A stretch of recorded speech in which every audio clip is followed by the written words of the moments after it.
Alors pourquoi au bout de mes 40 années je décide de me lancer dans le monde de la chanson?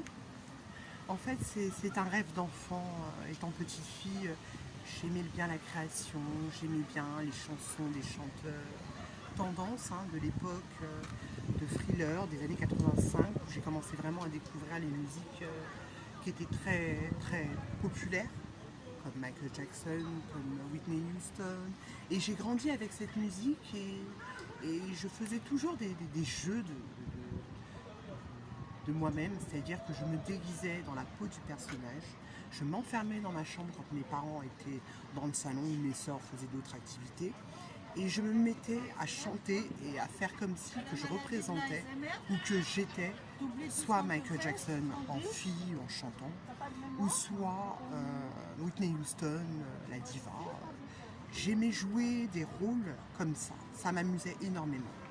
C'est pas impossible que je rechante un jour à l'île de la Réunion, mon pays, mes origines, mais c'est un peu délicat, sachant que ces quelques années, j'y ai pas été. J'ai très peu de nouvelles de ma famille qui est sur place. Ils ont su finalement que j'avais intégré un métier dans le milieu artistique en tant que chanteuse, interprète, comédienne et ventriloque. Ils sont très satisfaits, m'encouragent, mais pour l'instant ça reste comme ça. Je crois que monter sur scène pour la première fois, c'est un sentiment tellement fort qu'on est obligé d'avoir le trac pour la première fois.